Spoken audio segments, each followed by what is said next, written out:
We came to visit the General Dangalo, Hemeti, to discuss a number of issues, operational issues on the ground.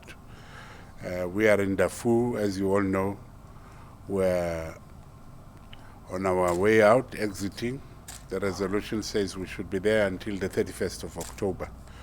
And of course, as we exit, there are quite a number of issues of an operational nature that we need to be discussing and checking with the authorities. And we were very pleased, therefore, to be welcomed by the General to discuss many of our issues of concern.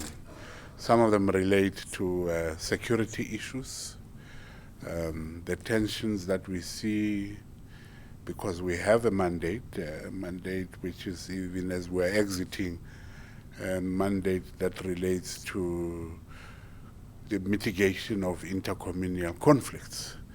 And what we have seen in El Janinia in the past, and even now the tensions that are raising, particularly in the Mone area in Darfur, are of great concern, and it is our duty to alert the authorities.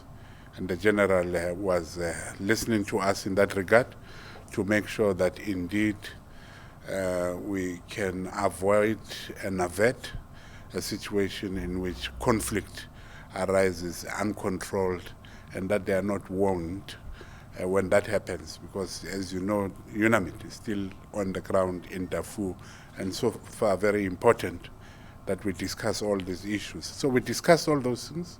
We discuss further cooperation going forward. What do we do in a situation where you have security problems? Who to contact? What do we do to make sure that both of us can work towards averting a catastrophic event? We also had opportunity to discuss the discussions in Juba.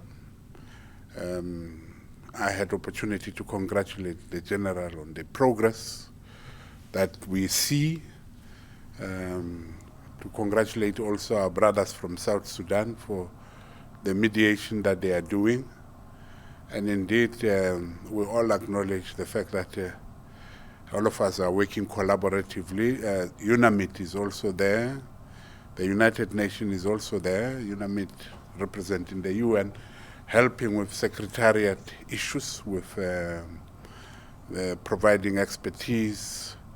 And recently we had been involved in the helping with the transportation of non-state participants, IDPs, women, and so on, who could at least be there to participate in their capacity, so that this is not just a discussion amongst parties that had been fighting, but that you can involve and include civilians. So the General and indeed the transitional government of Sudan very appreciative of the role that we have been playing in that regard. But also at this stage might also be important to look at further afield with the anticipation, God willing, that peace will be signed in Juba, and then you can therefore begin to anticipate what needs to be done to accompany the process in terms of ensuring that you can help with the fighters who must be integrated and so on. And so we had all those discussions in that regard. It was indeed a very good discussion. Thank you very much.